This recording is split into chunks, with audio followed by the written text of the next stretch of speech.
Bismillahirrahmanirrahim. Assalamualaikum warahmatullahi wabarakatuh. Alhamdulillahirabbil alamin. Wassalatu wassalamu ala asyrafil anbiya'i wal mursalin wa ala alihi wa ashabihi ajma'in. Amma ba'd. Alhamdulillah, puji dan syukur kita panjatkan kehadirat Allah Subhanahu wa taala karena pada hari ini kita masih diberikan nikmat iman dan Islam, masih diberikan nikmat kesehatan sehingga kita dapat berjumpa melalui via live streaming Facebook Yusuf Al-Barawi. Salam dan salam kita aturkan kepada junjungan kita, teladan kita, Nabiullah Muhammad sallallahu alaihi wasallam. Karena dengan perjuangan beliaulah kita dapat mengenal Islam dan dapat menjadikan Islam sebagai pedoman hidup kita. Pemirsa yang budiman dimanapun berada, pada kesempatan kali ini sebagaimana yang sebelumnya saya share tadi, membahas tema batasan aurat yang terlupakan.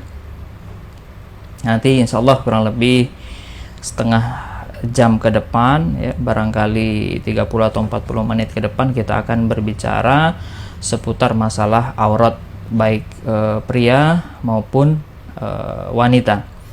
Nah, peserta sekalian, nanti semua yang mendengarkan ini bisa berpartisipasi, ya. Silahkan tayangan ini bisa di like, komen, dan dibagikan ke teman-teman Facebook yang ada di beranda kita, teman-teman Facebook kita, di tag atau dibagikan, ya. Nah, nanti kalau ada pertanyaan saat berjalannya acara ini ataupun setelah, nanti kami akan kasih waktu sebentar. Silahkan kalau ada komentar atau ada pertanyaan, silahkan ditanyakan, ya. Atau misalnya ada sesuatu yang kurang dari penyampaian kami, silahkan nanti ditambahkan. Misalnya nanti Ustadz kurang ayat ini, kurang hadis ini, silahkan nanti ditambahkan, nanti saya sampaikan. Kalau misalnya 1-2 bisa saya sampaikan, tapi kalau banyak sebagian saja, ya. Teman-teman, pemirsa dimanapun berada, ketika kita beramal, ketika amal itu ingin diterima oleh Allah Subhanahu wa taala, maka ada syarat-syaratnya. Apa syarat-syarat itu? Yang pertama adalah niatnya. Niat harus ikhlas lillahi ta'ala. Nah, berkenaan dengan niat ini, itu disebutkan di dalam hadis bahwasanya innamal a'malu binniyat wa innama likulli imri'in ma nawa. Ya, bahwasanya sesuatu itu, ya, amal perbuatan itu tergantung pada niatnya, dan sesungguhnya tiap-tiap orang akan mendapatkan apa yang ia niatkan. Nah, hadis ini itu biasa, ya, dikutip dalam kitab-kitab hadis maupun kitab-kitab para ulama, biasanya ditaruh di depan, ya. Sebutlah misalnya kitab Adabul Alim wal Muta'alimnya Imam An-Nawawi, beliau menempatkan di bagian pertama ini tentang ikhlas, ya. Ketika ingin diterima oleh Allah amal itu, ya, harus ikhlas memang, ya, harus ikhlas, ya. Kemudian di dalam ayat Al-Qur'an juga disebutkan, ya, dalam Quran surah Al-Bayyinah, wa ma umiru illa liya'budullaha mukhlishina lahuddin, ya, dan tidaklah mereka diperintahkan kecuali menyembah Allah dengan mengikhlaskan ketaatan, ya. Bahwasanya kita itu mengikhlaskan, bahwasanya kita itu melakukan amal itu, ya, karena agama, karena yang diperintahkan oleh Allah sebagai wujud menyembah kepada Allah. Quran surah Al-Bayyinah ayat 5. Di ayat ini kita diperintahkan untuk ikhlas, sebagaimana di hadis tadi kita diperintahkan untuk ikhlas lillahi ta'ala, untuk menjalankan amal-amal yang diperintahkan kepada kita. Insya Allah akan diterima oleh Allah. Misal ibarat kita ingin mengirimkan barang, misalnya kita ingin mengirim barang ke Pulau Jawa, tetapi di alamatnya itu ketika kita mau mengirim lewat ekspedisi atau ke layanan jasa pengiriman, kita tulis alamatnya Sulawesi misalnya.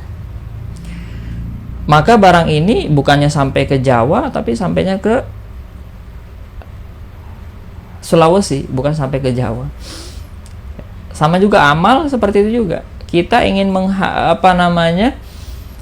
beriman amalnya karena maunya kita diterima oleh Allah, tapi karena niatnya tidak sampai, niatnya salah, bukan karena Allah, maka tidak akan sampai amal itu. Nah, itu gambarannya sebagaimana tadi mengirim barang, ya. Makanya ikhlas ini dikatakan oleh para ulama, ya, juga disebutkan di kitab Adabul Alim wal Muta'alim itu. Apa di situ disebutkan al-ikhlasu tasfiyatul aqli an mulahadzatil makhluqin. Ya, bahwasanya ikhlas itu membersihkan akal dari perhatian makhluk. Ya, jadi bukan karena makhluk kita, tetapi karena Al-Khaliq, yaitu siapa? Allah Subhanahu wa taala. Itulah amal ketika ingin diterima, ya harus niatnya. Niat itu bil makna qasdu, maknanya adalah maksud kita, ya tujuan kita itu hanya kepada Allah Subhanahu wa taala. Adapun yang kedua, syarat agar diterimanya amal itu adalah caranya. Caranya itu harus benar-benar sesuai dengan yang dituntun Rasulullah Shallallahu Alaihi Wasallam. Ya. Tetapi kalau dia tidak sesuai dengan yang dicontohkan, maka dia akan tertolak. Di dalam hadis disebutkan, man amila amalan laisa alaihi amruna fahuwa raddun. Barang siapa yang beramal dengan amal yang tidak dicontohkan oleh Rasul, maka dia akan tertolak. Tertolak. Itulah amal kalau dia tidak sesuai. Di dalam ayat dikatakan kan bahwasanya kita harus ittiba kepada Rasul. Kalau kita cinta kepada Allah, maka ikutilah Rasul, ya. Dan ikuti di situ ittiba itu adalah mengikuti Rasul, ya. Sebagaimana kita dalam sholat, ya harus ikuti Rasul. Sebagaimana kita dalam puasa mengikuti Rasul. Dalam haji, manasik haji, mengikuti Rasul. Tidak boleh membuat-buat sendiri. Sholat asar diganti sholat asar diganti jadi 3 rakaat. Sholat maghrib dijadikan 5 rakaat. Sholat isya kita ganti jadi 16 rakaat. Sholat subuh, mentang-mentang misalnya kita merasa dekat sama Allah, wah ini kayaknya sholat subuh ini kurang ini, makanya saya tambah menjadi 12 rakaat saja. Seperti sholat duha, ya, bisa sampai 12. Nah, ini adalah mengubah, dan itu tidak diperbolehkan. Atau barangkali mengubah sholat, bacaan-bacaan sholat menjadi bahasa Indonesia. Allahu Akbar diganti Allah Maha Besar. Begitu pula surah-surah yang lainnya. Bismillahirrahmanirrahim dengan menyebut nama Allah yang Maha Pengasih lagi Maha Penyayang. Al-Fatihahnya juga dirubah. Alhamdulillahirabbil alamin, segala puji hanya bagimu ya Allah, ya kan, dan seterusnya digantikan supaya mendapat jalan yang lurus dan seterusnya. Begitu. Tidak diperbolehkan, akan tertolak. Begitu pula dalam hal-hal yang lainnya kita mesti mengikuti Rasul. Ya, walaupun nanti batasan ulama menjelaskan tentang mengikuti Rasul ini seperti apa, itu ada bahasan sendiri. Bahasannya itu kalau dalam kitab-kitab para ulama at-ta'assi bil af'alir Rasul, mengikuti perbuatan Rasul. Nah, nanti ada perbuatan-perbuatan yang sifatnya yang kita ikuti itu wajib, ada perbuatan-perbuatan Rasul itu sifatnya sunnah, bahkan ada perbuatan-perbuatan Rasul yang khusus oleh Rasul tapi bagi kita dia itu haram, ya. Nah, ini ada pembahasannya, mungkin barangkali nanti ini yang akan kita bahas di pertemuan-pertemuan selanjutnya. Tapi hari ini kita tidak bahas itu, bagaimana hukum mengikuti perbuatan Rasul. Ada hal-hal yang nanti itu tidak mesti ikut Rasul. Contoh di zaman Rasul itu, kalau Rasul kemana-mana kan kendaraannya unta. Apakah kita nanti juga harus wajib pakai unta? dengan mengatasnamakan sunnah tadi? Kan tidak juga. Atau apa misalnya Rasul kemana-mana dengan pakaian jubah seperti itu, ya kan? Apakah kemana-mana harus seperti itu, atau kan nanti hukumnya sunnah atau wajib? Seperti itu ya, nanti itu ada bahasanya tersendiri. Pemirsa yang dirahmati Allah Subhanahu wa taala, itulah amal ketika dia ingin diterima oleh Allah, maka niatnya ikhlas karena Allah, caranya harus sesuai dengan tuntunan Rasulullah Shallallahu alaihi wasallam.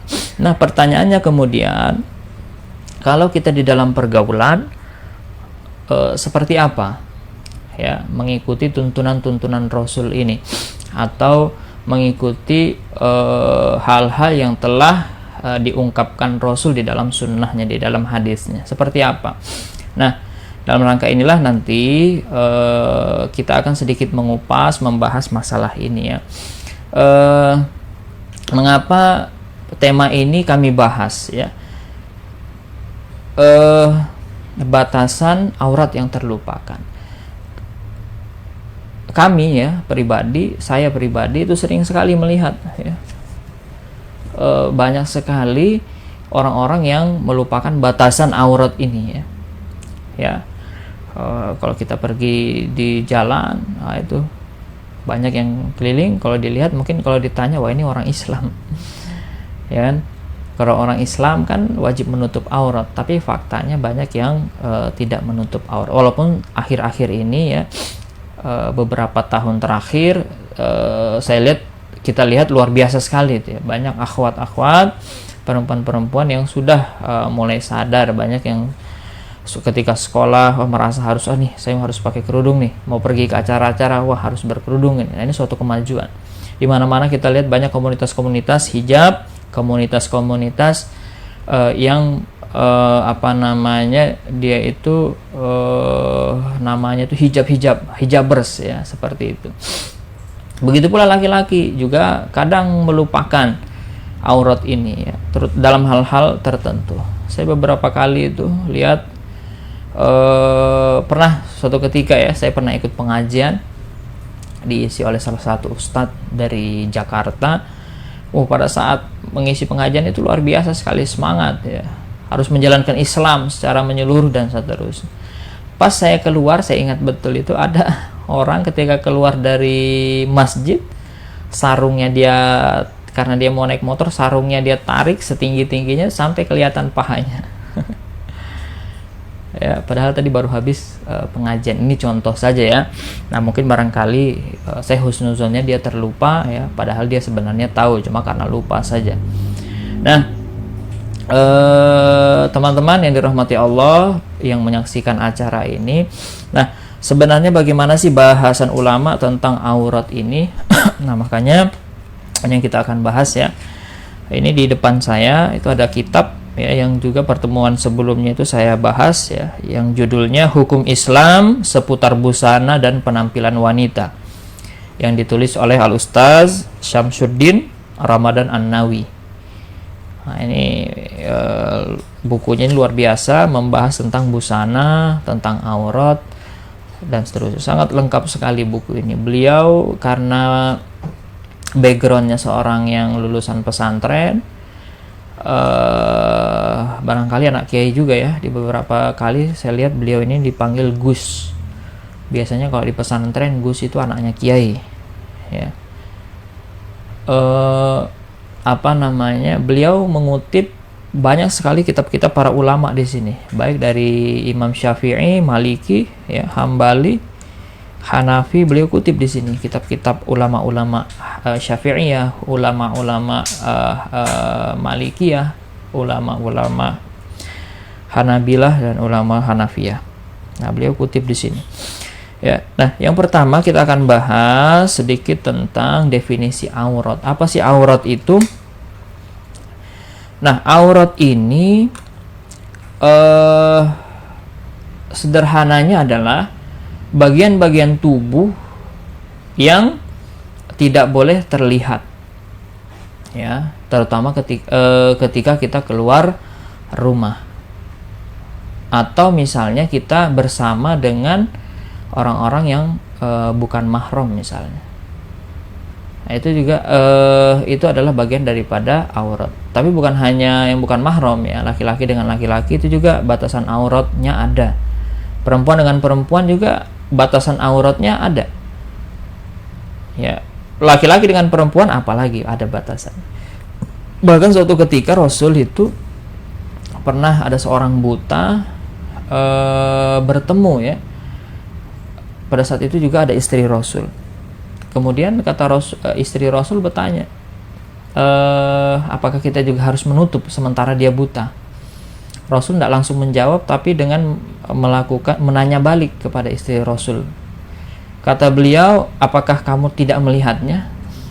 Maksud dari perkataan beliau ini apa? Selama kita melihat orang itu, laki-laki itu, sekalipun dia buta, ya kita harus tetap nutup aurat. Bayangkan itu, sama orang buta juga kita harus nutup aurat ternyata. Ya. Nah, aurat itu, ini kalau di buku ini dibahas bagaimana para ulama membahas ini. Ya, beliau mengutip kitab Al-Mubadda ya. Mubadda ini Abu Ishaq kalau tidak salah. Beliau definisi aurat itu adalah an-nuqsan wa asy-syai'ul mustaqabbi ya. Kekurangan dan sesuatu yang mendatangkan celaan. Nah, ini secara bahasa aurat itu ini maknanya. Di antara bentuk pecahan katanya, turunan katanya itu adalah awara yang bermakna qabih. Qabih itu tercela, yakni aurat manusia dan semua yang bisa menyebabkan rasa malu. Nah, itu adalah aurat. Kemudian Imam Ar-Razi dikutip beliau di sini. Imam Ar-Razi dalam kamus Mukhtarus Shihah menyatakan al-auratu sau'atul insani wa kullu ma yustahya minhu. Artinya aurat itu adalah bagian daripada tubuh manusia dan semua hal yang menyebabkan malu. Nah, ini dalam Imam Ar-Razi dalam Mukhtarus Shihah. Jadi secara bahasa ya seperti itu ya. Yang menyebabkan rasa malu, bagian-bagian tubuh kalau kelihatan itu ada rasa malunya.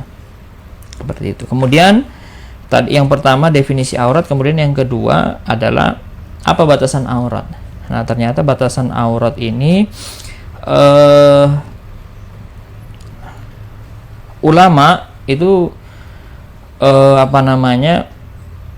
mengatakan ya, salah satunya dalam kitab Al-Muhazzab, Al-Muhazzabnya Imam Asy-Syirazi ya. Beliau mengatakan aurat laki-laki itu antara pusat dan lutut, sedangkan pusat dan lututnya sendiri bukan aurat. Nah, itu ya. Baina surratihi wa rukbatihi, antara pusat dan lutut. Jadi ketika kita keluar ya jangan sampai kelihatan itu. Ya. Walaupun ulama itu berbeda pendapat apakah pusat ini termasuk aurat ataukah bukan aurat. Lututnya sendiri ya. Tapi kalau antara di bawah pusat sampai lutut itu ulama tidak ada berbeda pendapat bahwasanya itu adalah aurat. Tetapi apakah pusat dan lutut ini termasuk aurat? Itu masih ada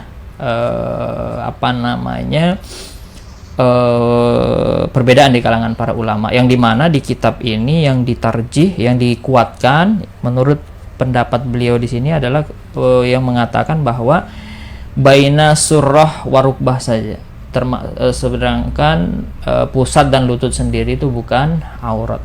Akan tetapi kita bisa mengkompromikan lagi ya tentang ini, itu sekalian aja kita memasukkan aurat dengan lutut, pusat dengan lutut itu aurat. Sudah sekalian. Jadi kita bisa mengamalkan dua dalil ya kan. Dalil yang mengatakan di bawah aurat juga tertutupi, di bawah lutut, di bawah pusat sampai lutut antara itu juga terlingkupi. Pusat yang mengatakan aurat pusat dan lutut itu termasuk aurat juga bisa terlingkupi. Ya.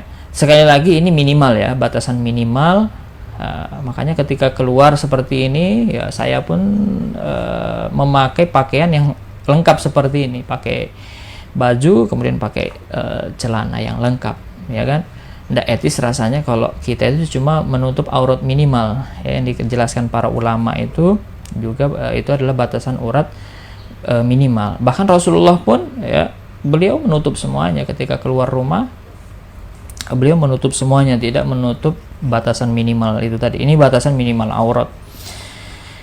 Ya, ini tentang laki-laki. Dan di mana kita itu sering saya lihat kita itu melupakan sebagian daripada kita, tapi mendengarkan ini insya Allah semuanya menutup dengan baik, seperti itu, ya. Termasuk ketika kita main futsal, main bola misalnya, atau olahraga, ya, setidaknya bagaimana caranya bisa nutup, ya. Kalau ada pertandingan olahraga misalnya, bagaimana itu? Wah, ini gimana caranya? Karena ini kewajiban, harus tertutup, ya kan? Seperti itu. Kemudian yang kedua adalah batasan aurat wanita. Batasan aurat wanita ini seluruh tubuh kecuali wajah dan telapak tangan. Ini banyak sekali nih yang dikutip beliau ini di kitab ini, tapi hanya sebagian saja yang saya kutip, ya, di sini. Ini juga dibahas di Quran surah An-Nur ayat 31, silahkan baca. Di dalam hadis juga dikatakan, ya, Rasul pernah ketika itu ada Asma binti Abu Bakar itu menemui Rasul, ya, dengan pakaian yang tipis. Kemudian Rasul menegur. Apa kata Rasulullah? Wahai Asma, sesungguhnya perempuan itu jika telah balik tidak pantas menampakkan tubuhnya kecuali ini, ya, illa hadza wa hadza, wa asyara menunjukkan ila wajhi wa kafaih, menunjukkan wajah dan tangan, telapak tangan, ya. Artinya apa? Ya, aurat kecuali kata Rasul tadi hadza wa hadza. Hadza wa hadza itu Rasul menunjuk wajah dan telapak tangan, seperti itu. Nah, itu bagian daripada aurat wanita itu kalau keluar rumah, ya, itu ditutup, jangan sampai kelihatan tubuhnya kecuali dua itu saja, wajah dan telapak tangan. Ini adalah bagian daripada aurat, ya. Jadi kalau keluar rumah, ya, itu ditutup semuanya, jangan sampai itu terlihat oleh laki-laki dan perempuan, ya. Kemudian juga menjadi bahasan ulama, apa sih batasan aurat itu kalau misalnya dia itu di hadapan laki-laki, di hadapan laki-laki, batasan auratnya apa?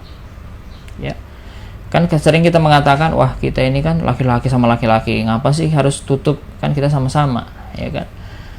Ya, yang pertama, dalam agama itu kan diperintahkan juga di hadapan laki-laki. Yang kedua, secara psikologis ternyata ada kemungkinan laki-laki itu suka sama laki-laki. Makanya kita kan banyak sering lihat kasus itu, ya, orang yang suka laki-laki sama laki-laki. Makanya ada istilah gay itu, ya. Begitu pula yang perempuan ada namanya lesbi, ya kan? Makanya disingkat LGBT, lesbian, gay, biseksual, dan transgender. L-nya itu perempuan dengan perempuan, G-nya itu laki-laki dengan laki-laki, B-nya itu semua oke, ya. T-nya itu transgender, merubah gendernya, merubah jenis kelamin. Dan kalau kita di Thailand, coba nanti searching di rumah, di Thailand itu bahkan ini kalau jenis kelaminnya, ya, dari sisi dengan pendekatan seksnya tadi itu ada 18 jenis kelamin. Coba di searching itu ada 18, bayangkan itu. Kalau kita cuma 2, dan di Indonesia dan di Islam juga cuma 2 saja. Makanya kalau kita doa-doa itu kan, kalau ndak Allahumma gfirlahu, Allahumma gfirlaha. Hu itu untuk laki-laki, itu kan domir namanya. Domir itu ada muttasil, ada mustatir, ada nanti domir sya'an, ada domir fasli, domir apalagi itu, ya, itu ada beberapa jenis. Domir hu di situ adalah untuk dia, kita mendoakan untuk dia laki-laki. Kalau untuk perempuan, Allahumma gfir laha, misalnya kalau jenazahnya perempuan ya kan, tidak ada misalnya tengah-tengah Allahumma gfir lahong misalnya, tidak ada. Ya, ada satu kisah lucu dari teman saya. Saya pernah baca ya, bukan dari teman, pernah baca. Dia tanya, Ustadz, kalau laki-laki meninggal kan almarhum, kalau perempuan yang meninggal namanya almarhumah, kalau saya yang meninggal yang tanya ini bencong, kalau bencong kayak Eke apa, saya dipanggil apa kalau sudah meninggal? Ustadznya tadi guyon, dia bilang kalau laki-laki almarhum, perempuan almarhumah, kalau kamu aluminium, dia bilang. Ini ya, artinya apa? Nggak ada itu jenis yang ketiga. Jenis itu cuma dua. Tinggal nanti dilihat ya kelaminnya saja. Kalau dalam Islam itu seperti itu. Hukum yang berlaku itu hanya untuk perempuan, hanya untuk wanita. Ya, adapun nanti yang tadi itu beda, itu penyakit saja. Walaupun nanti di dalam Islam itu ada khunsa. Khunsa itu orang yang lahir dalam dua jenis kelamin. Makanya orang khunsa ini kalau dia sudah dewasa, nanti dilihat kecenderungannya, nanti dilihat oleh pakar. Ini kecenderungannya kemana? Ke lakinya atau ke perempuannya? Kalau dia cenderung ke laki, yang perempuannya yang ditutup.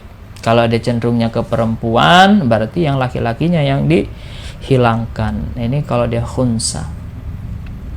Berarti selebihnya nggak ada, apalagi sampai 18 dan seterusnya, itu penyakit. Makanya saya dulu pernah ditanya sama anak SMA, Ustadz, anak SMA ini kritis juga, dan dia juga sangat memperhatikan hak-hak yang ada ya, hak-hak warga negara, hak-hak perempuan, hak laki-laki, hak yang jenis-jenis yang seperti itu. Dia bilang begini, kalau laki-laki suka sama perempuan itu hak, perempuan suka sama laki-laki itu hak, tapi kenapa kok laki-laki suka sama laki-laki, perempuan sama perempuan, atau dia mau jadi transgender kok tidak dibiarkan haknya? Kan dia sudah seperti itu kodratnya. Dia bilang seperti itu, dia tanya sama saya. Kemudian saya jawab begini, bahwa memang itu adalah bagian daripada laki-laki dengan sifat kelelakiannya itu kan naluri, begitu pula perempuan dengan sifat keperempuanannya itu naluri. Ada yang namanya naluri, tetapi ada juga yang namanya penyakit naluri atau penyakit psikologis. Kalau naluri yaitu dibiarkan, tapi kalau penyakit naluri atau penyakit psikologis, maka dia harus diobati. Karena kalau tidak diobati bisa menular ini penyakit psikologis ini, bisa menular ya. Menurut pakar itu memang bisa menular. Seseorang yang pernah didekati sama gay, kemudian ada hubungan tertentu di antara mereka, itu bisa menularkan ke yang lain. Makanya ini berbahaya ya kan, makanya harus diobati.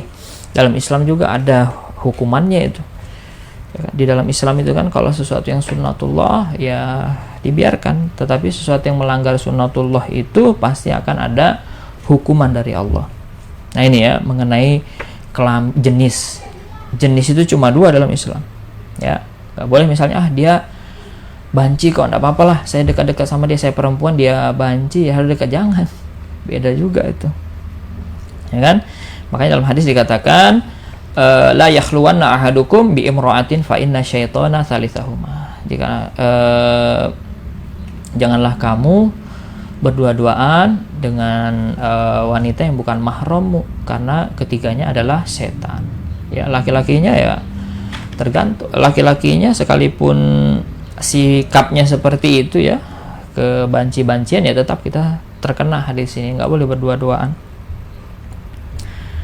seperti itu. Nah, aurat laki-laki terhadap laki-laki itu apa? Nah, ini di kitab yang lainnya, ini ada kitab judulnya itu Nizamul Ijtima'i fil Islam, sistem pergaulan di dalam Islam, yang ditulis oleh Syekh Taqiyuddin An-Nabhani. Ijtima'i itu ada beberapa pengertian ya, tapi yang di sini yang diambil adalah pergaulan.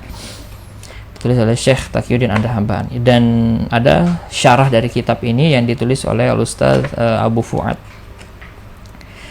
Di sini disebutkan aurat antara laki-laki terhadap laki-laki itu apa?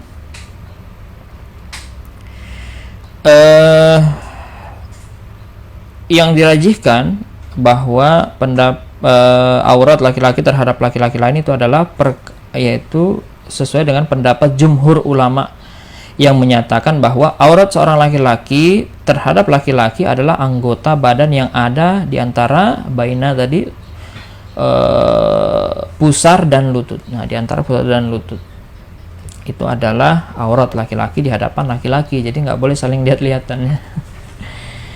Kalau kita dulu kecil kan, saya ingat itu kalau sudah mandi, apalagi rumahnya di pinggir sungai, itu jangan itu. Nanti dilihat dulu kalau dia masih anak-anak, memang wajar sih, cuma ya dari kecil kita misalnya sebagai orang tua itu harus diingatkan jangan sampai melihatkan auratnya ya. Alhamdulillah ini sharing saja, kalau saya sama anak di rumah itu begitu juga. Mulai 3 tahun itu saya biasakan, nak ini auratnya ya, jangan dilihat. Kalau mandi dijaga dan sebagainya begitu. Kalau di luar jangan sampai. Jadi anak saya itu di rumah, kalau sudah dia buka itu dia ngomong auratnya kelihatan. Sudah ngerti dia auratnya dari kita saja, orang tuanya. Ketika kita ajarkan dia dari kecil dikasih tahu memang ini aurat. Walaupun kecil kan nggak paham dia, tapi biar aja dulu kita kasih tahu ya kan. Sistem komando ya sifatnya, sistem langsung biar dia nggak paham, ya udah ini loh, ini aurat, jangan sampai buka. Kalau mau buang air kecil tutup, jangan dibuka dan seterusnya. Tutup pintunya, maksudnya pintu toiletnya. Auratnya yaitu tadi ya. Kemudian ini juga dalam hadis dikatakan ya Ma'mar ghatti fakhizaika fa innal fakhizaini auratun. Wahai Ma'mar, tutuplah kedua pahamu itu, sebab kedua paha itu adalah aurat. Nah, itu kata Rasulullah seperti itu. Ini ketika Rasulullah sallallahu alaihi wasallam pernah berjalan melewati Ma'mar yang saat itu kedua pahanya terlihat ya, terbuka. Maka Nabi SAW bersabda seperti itu tadi, wahai Ma'mar, tutuplah kedua pahamu itu. Jadi sekalipun di hadapan laki-laki, Rasulullah di hadapan para sahabatnya juga begitu, menyuruh untuk menutup. Kemudian yang kedua, aurat perempuan terhadap perempuan lain. Nah, apa aurat perempuan di depan perempuan lain? Dikatakan di dalam kitab ini, adapun batas aurat seorang perempuan di hadapan perempuan lain adalah sama seperti apa? Seorang laki-laki di hadapan laki-laki yang lain. Nah, itu batasan minimalnya. Sama itu. Batasan pusat sampai lutut, perempuan dan perempuan. Tapi nanti dilihat-lihat juga ya kan. Nanti kita ada bagian-bagian tubuh tertentu itu sensitif dan seterusnya. Nanti ditutup ya. Itu batasan minimal saja, tapi bagusnya ditutup. Masa ada teman yang cewek, perempuan, datang teman cewek di rumah, dibuka misalnya, bahaya ya. Jangan sampai lah, tapi tetap dijaga ya kan. Artinya apa? Tidak mesti kerudung ya kan. Ada mereka, yang penting tertutup tadi itu. Kemudian yang ketiga, apa batasan aurat laki-laki terhadap perempuan? Nah, ini sudah jelas. Laki-laki terhadap perempuan itu tadi sama juga di antara pusat sampai lutut, itu minimalnya ya. Tapi bagusnya menjaga kewaraan, tutup semuanya. Kalau kita ke sekolah, ke kampus, ke tempat kerja ya ditutup ya. Nah, ini juga yang anehnya, kadang kalau kita lihat di TV ya kan, kita contoh artis-artis itu biasanya apa, kalau ada acara biasanya yang laki-laki malah pakai jas rapi lengkap begitu, giliran perempuannya terbuka. Nah, ini aneh juga ya kan. Padahal di situ ada laki-laki, ada perempuan. Laki-lakinya sudah lengkap, jas rapi, perempuannya lagi yang terbuka. Waduh. Nah, ini ya, jangan sampai dicontoh seperti itu karena tidak sesuai dengan apa yang dikatakan oleh Rasulullah Sallallahu Alaihi Wasallam.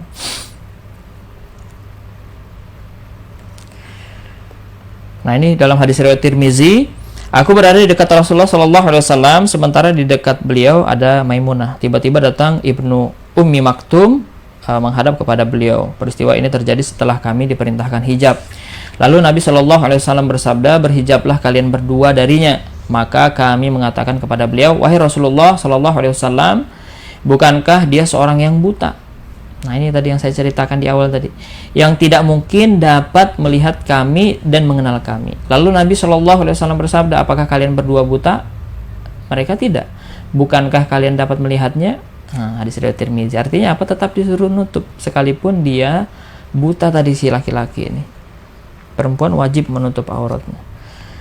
Ini ya, ini banyak sekali penjelasan di sini. Kita ambil inti-intinya saja. Kemudian apa aurat perempuan terhadap laki-laki? Aurat perempuan terhadap laki-laki adalah ya itu tadi, semuanya ya, kecuali wajah dan telapak tangan. Dalam Quran surah An-Nur ayat 31 dikatakan, a'udzubillahi minasyaitonirrajim, bismillahirrahmanirrahim, wala yubdina zinatahunna illa ma dhahara minha. Dan janganlah mereka menampakkan perhiasannya kecuali yang biasa nampak daripadanya. Wajah dan telapak tangan itu maksudnya ya. Ya kan? Kalau ini antara perempuan terhadap laki-laki seperti itu. Nah, ini batasan-batasan auratnya. Jadi pada intinya adalah bahwa ya kita harus nutup aurat di hadapan laki-laki maupun di hadapan perempuan ya. Nah, kalau kayak di Korea di Thailand tadi gimana yang 18? Wah, itu jangan 18-nya ya kan. Itu intinya cuma dua, laki-laki dan perempuan. Jadi kita harus menjaga itu ya. Aurat ini harus dijaga, jangan sampai terlihat orang. Ya kan? Saya pernah diceritakan oleh guru saya dulu bahwa manusia itu ada dua. Ya, manusia ada dua, kata guru saya. Ibarat toko kue. Toko kue itu ada toko kue yang di pinggir jalan, ada toko kue penjual kue di pinggir jalan, ada toko kue yang memang khusus menjual kue. Nah, manusia itu seperti itu, Suf, katanya dia menjelaskan ke kami pada saat itu di kelas. Tapi nama saya tidak disebut ya. Seperti itu kata beliau. Lihat itu penjual kue, mohon maaf ya kalau ada penjual kue di pinggir jalan, ini bukan saya berarti saya menghina, tapi saya mencontohkan saja. Saya kira kalau penjual kue di pinggir jalan pasti menjaga kebersihannya, itu pasti. Tetapi ini hanya perumpamaan. Coba lihat kata beliau di pinggir jalan itu. Penjual kue di pinggir jalan itu ketika ada lalat masuk, ketika ada orang lewat, motor lewat, ada debu kena, ada virus corona kena juga mungkin ya kuenya itu. Tapi kalau lihat kalau toko kue yang ada di toko kue memang ya itu dipajang rapi, etalase, ditutup. Ya, tidak sembarangan orang bisa pegang. Kalau di pinggir jalan tadi bisa pegang kan, bisa ditunjuk-tunjuk. Wah. Nah, manusia begitu. Kalau dia bisa nutup auratnya, menjaga rasa malunya, menjaga farjinya, kemaluannya tadi, maka dia sebagaimana tadi kue yang di toko tadi terjaga. Kalau ada debu nggak kena, ada lalat nggak menghinggap di dalamnya karena tertutup. Begitu ada orang, nggak sembarangan bisa megang. Nah, ini prinsip. Pas saya berpikir, betul juga yang disampaikan. Nah, begitulah manusia. Kalau kita mau jadi terhormat, ya tutup aurat kita. Yang tadi disebutkan definisinya itu adalah bagian daripada malu tadi. Tapi, kalau kita memilih menjadi orang-orang yang, mohon maaf, tidak ada kehormatannya, lihatkanlah auratnya. Dan di mana itu juga akan dilarang. Nah, makanya kita mesti menjaga aurat kita ini jangan sampai terlihat ya, karena itu sesuatu yang sangat berharga sekali pada diri kita yang mesti kita jaga. Jangan sampai terlihat oleh orang lain, mesti kita jaga. Nah, meskipun nanti sesama keluarga ini kan ada yang mahram, ada yang bukan mahram. Seperti sepupu itu bukan mahram. Suatu saat kalau mau nikah boleh itu dengan sepupu ya. Walaupun sekarang ini banyak orang yang katakan sepupu itu kayak saudara sendiri.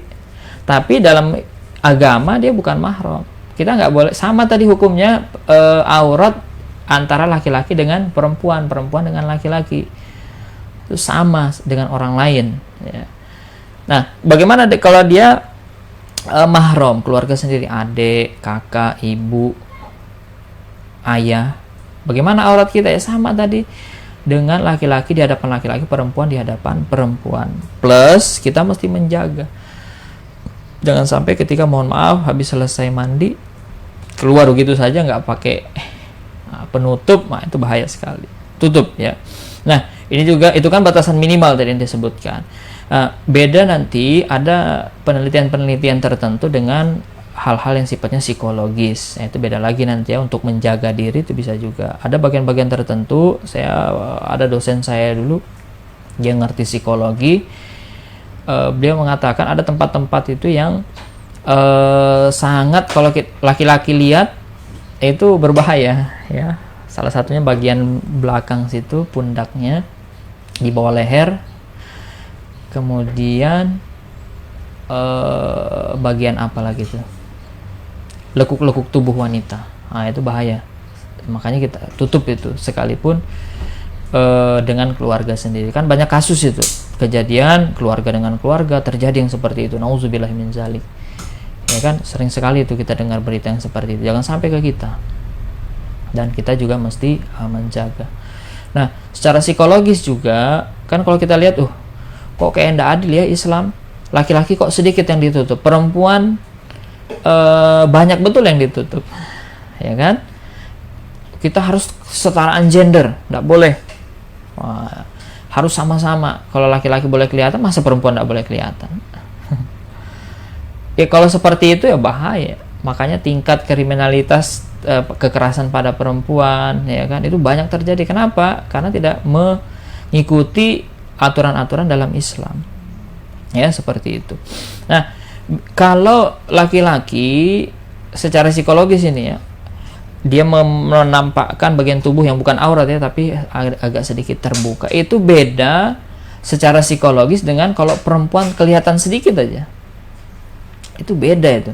Imam Syafi'i kan pernah kalau tidak salah melihat betis wanita itu dengan tidak sengaja, akhirnya apa, hilang hafalannya ya.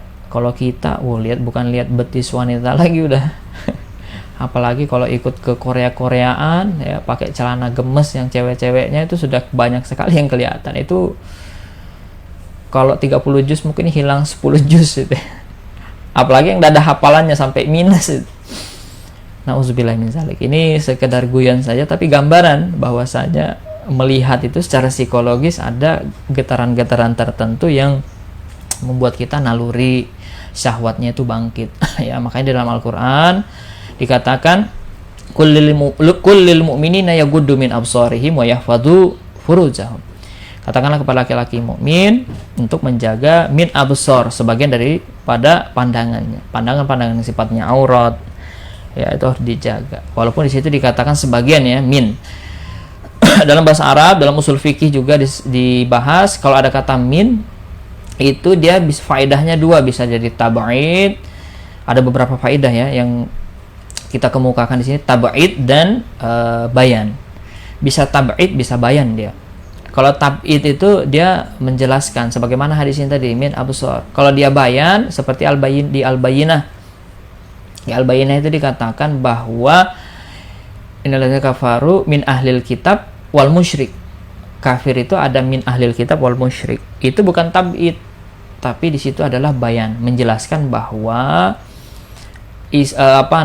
orang kafir itu ada dua, ada musyrik dan ada ahlul kitab. Itu bayan. Kalau tab'id itu sebagian, min absar sebagian. Kita melihat wajah wanita yang bukan aurat boleh, kita melihat tangan wanita boleh. Tetapi kalau melihat dengan syahwat tidak boleh. Bagian tubuh apapun kalau dilihat dengan syahwat, sekalipun dia bukan aurat, dia tetap tidak boleh dia kalau syahwat. Makanya di ayat selanjutnya, min absarihim wa yahfazu, dan menjaga furujahum, parjinya. Di situ ada kata min, berarti semuanya itu nggak boleh. Kalau syahwat itu nggak boleh, laki-laki dengan laki-laki, perempuan dengan perempuan, dengan hewan sekalipun nggak boleh. Kita nggak boleh dalam hal syahwat itu, karena kita ada perintah untuk menjaga hal-hal yang sifatnya kemaluan tadi, tertutup sekali dalam hal kemaluan, tak boleh kita lampiaskan itu syahwat nafsu. Makanya harus dijaga betul-betul.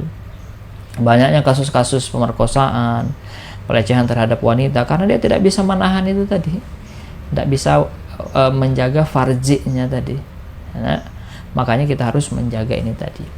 Nah, barangkali itu yang bisa saya sampaikan. Kita harus menjaga, jangan sampai batasan-batasan aurat itu kita langgar. Kita harus tutup, kita jaga. jaga pandangan kita, jaga farji kita, syahwat kita, kita mesti rawat sebagaimana kita menjaga coba lihat hewan itu loh, kalau dia liar ya, sebelum menjinakkannya hewan itu kan kita harus tutup dulu, jangan sampai dibiarkan di luar, kemana-mana dia.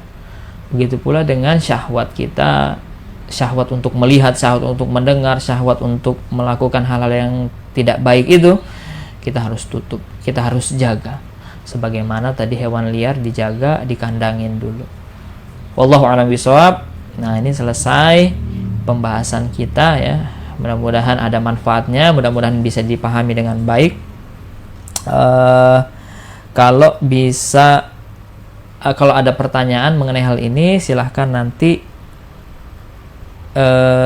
ditanyakan di kolom komentar. Kami kasih kesempatan untuk bertanya di kolom komentar ya, silahkan. Nah, ini sudah ada masuk beberapa bukan pertanyaan, ini komentar ini. Masya Allah, betul sekali, alhamdulillah. Ada yang mengatakan betul ya, berarti apa yang saya sebutkan berarti nggak salah ya, ada yang mengatakan betul di sini. Nah, kemudian sambil berjalan silahkan nanti dibagikan, di tag temannya. Ya, mudah-mudahan apa yang saya sampaikan ini ada manfaatnya sama yang mendengar kita ya. Barangkali kita nggak bisa dakwah secara langsung dengan mereka, tetapi karena mendengar penyampaian di sini ya, karena hidayah Allah, karena saya juga dikuatkan oleh Allah, ditunjukkan oleh Allah ini loh yang mesti disampaikan ya, apa itu namanya, alhamdulillah tersampaikan, kemudian didengar oleh teman Facebook kita, akhirnya dia sadar, insya Allah itu pahala untuk kita, pahala jariah insya Allah, baik untuk saya, baik untuk yang mengetek. Silahkan kalau ada pertanyaan ya.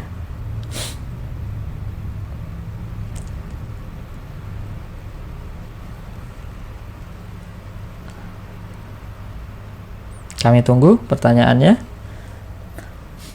Kalau tidak ada pertanyaan berarti sudah puas semua ini ya.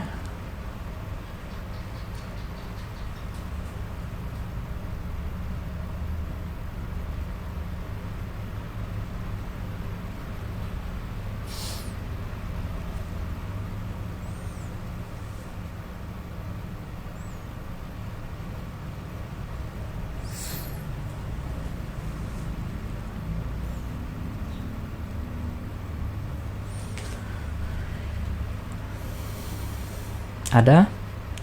Wah, ini kayaknya yang like banyak ini. Kalau yang bertanya, alhamdulillah, berarti sudah puas itu ya. Biasanya kalau nggak ada pertanyaan, itu biasanya karena sudah terpuaskan. Atau bisa jadi karena memang nggak puas. Wah, nggak puas ini.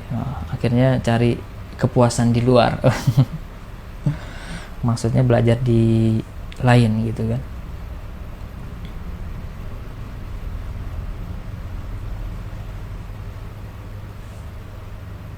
Silahkan, berarti kalau tidak ada, selesai, cukup ya. Baik, kalau tidak ada pertanyaan, kita akan langsung ya, closing statement, kemudian akan mengakhiri ini. Jadi intinya adalah bahwa kita mesti menjaga aurat kita, menjaga kehormatan kita, menjaga izzah, kemuliaan, ya, kita sebagai seorang muslimin ya. Karena izzah itu ya punya muslim ya kan. Baca itu di Quran surah Al-Munafikun ya kan, bahwasanya kemuliaan itu ya untuk mukmin ya, wal rasulihi wal mu'minina walakinal munafiqina la, dan seterusnya itu ya di ayat mukmin. Saya lupa awal ayatnya itu. Seperti itu. Jadi izzah kita harus kita jaga, kemuliaan kita harus kita jaga sebagai seorang muslim, kita menjaga. Kata guru saya juga, kita harus jaim, jaga image, jaga iman. Jangan sampai hal-hal yang tidak baik itu kita lakukan. Aurat kita buka, kita umbar-umbar di hadapan orang, nggak boleh. Jangan sampai kita mengikuti apa-apa yang kita tonton, apa-apa yang kita lihat ya, di manapun, di sosmed, di TikTok, di mana, jangan sampai, karena itu bukan tuntunan ya.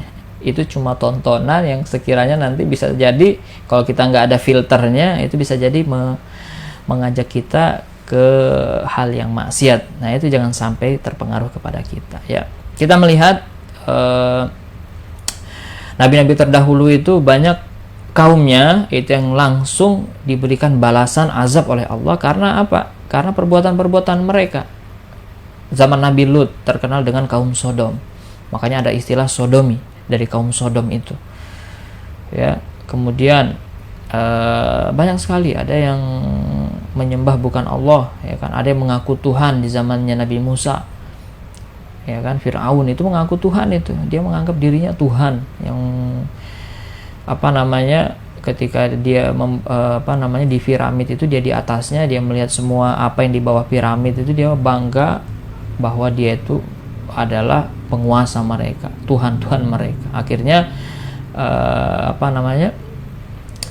oleh Nabi Musa kan ditentang itu, ya kan, sampai ada kisah yang luar biasa itu mengenai ketika ahli sihirnya dikalahkan oleh Nabi Musa melalui petunjuk Allah, melemparkan tongkatnya itu tadi berubah menjadi ular, memakan ular semua. Nah, kalau kita lihat sekarang ini semuanya hampir ada semua, ya kan, dosa-dosa, maksiat-maksiat yang dilakukan kaum Nabi terdahulu kayaknya semua ini ada deh sekarang. Adanya lesbia, LGBT itu, ya kan, tidak hanya perempuan, laki-laki juga ada, laki-laki sama laki-laki, perempuan sama perempuan, ada yang nauzubillah itu dengan keluarganya, dengan hewan, nauzubillah min dzalik. Semuanya ada semuanya. Wah, makanya kita terus berlindung kepada Allah, jangan sampai azab Allah itu turun kepada kita. Ya kan, jangan sampai. Nah, mudah-mudahan dengan adanya corona ini menjadi jalan untuk kita untuk bertobat kepada Allah. Ya kan, sebagaimana Abdul Muthalib pada di dalam ayat dan sebagainya itu bahwa ketika ada wabah itu bagian daripada kita untuk apa? Mengingat Allah dan tobat. Nah, ini peringatan, dan tidak akan diangkat wabah itu kecuali dengan illa bit taubah, kecuali dengan taubat. Nah, mungkin salah satunya dengan karena kita sering banyak orang-orang yang memperlihatkan auratnya padahal dilarang dan seterusnya. Jangan sampai seperti itu, jangan sampai Allah itu menurunkan azab kepada kita, dan mudah-mudahan kita terus terjaga dan dapat menjaga diri sehingganya kita menjadi orang-orang yang taat kepada Allah, yang ketika beramal tadi niatnya baik, kemudian caranya juga dengan cara-cara yang baik, cara-cara yang diperintahkan, bukan cara-cara dengan cara-cara yang dilarang. Seperti itu. Kita jaga aurat kita jaga diri kita, jaga iman kita, jaga ketakwaan kita kepada Allah Subhanahu wa taala. Sekian yang bisa saya sampaikan. Mari kita tutup dengan doa kafaratul majlis. Subhanakallahumma wa bihamdika asyhadu an la ilaha illa anta astaghfiruka wa atubu ilaik. Amin ya rabbal alamin. Insyaallah kita ketemu di lain kesempatan. Wabillahi taufiq wal hidayah. Wassalamualaikum warahmatullahi wabarakatuh.